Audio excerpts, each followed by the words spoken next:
And then Novavax released a final analysis of phase 3 data from the UK study and phase 2b data from the South Africa study. In the UK study, the efficacy ended up being 96.4% against the original virus strain, and then 86.3% against the UK variant. It's a post-hoc analysis, but the data against the original strain is actually slightly better than both Moderna and Pfizer and BioNTech. In the South African study, the overall efficacy was 48.6% or 55.4% efficacy when you just look at HIV negative people. So definitely not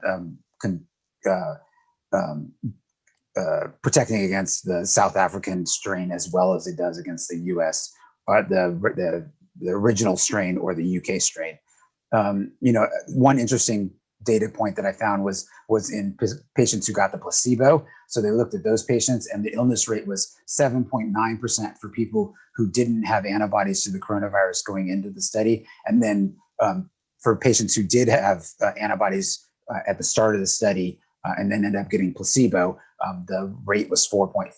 So 7.9 for people who didn't have the antibodies versus 4.4% for people who did have the antibodies. So it seems like the original coronavirus is protecting against the South African variant, although certainly not 100%.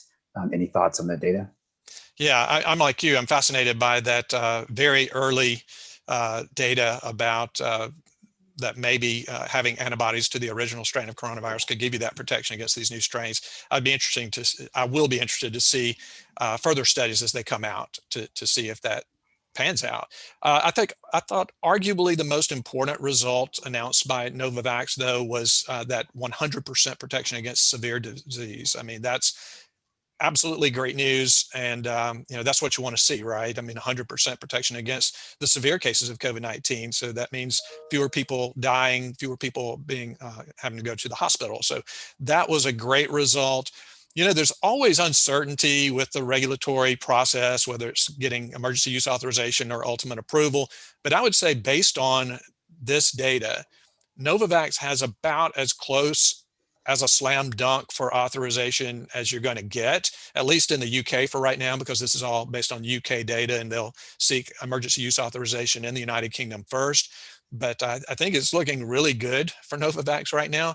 But there's kind of a good news, bad news story with that significantly lower efficacy with the South African variant in particular. The bad news, obviously, is that the efficacy is a whole lot lower.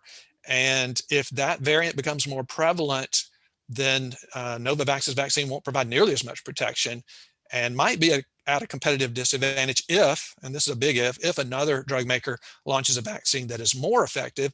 But there's good news too, potentially, because Novavax is itself testing a booster dose targeting the strains, and it's also developing a standalone and bivalent vaccines that target these new variants. So if Novavax is successful with those efforts, that could potentially pave the way for strong recurring revenue beyond 2021 and after the pandemic is over. So I think it really is kind of a good news, bad news situation with these variants. Yeah, and they're almost at a disadvantage because they tested it in South Africa and others haven't necessarily. Right. So it looks bad, but you don't really know what to compare it to. Exactly. I mean, it's very possible that Novavax's vaccine could be more effective against the South African variant. We just don't have similar data from the other vaccine makers. You're right.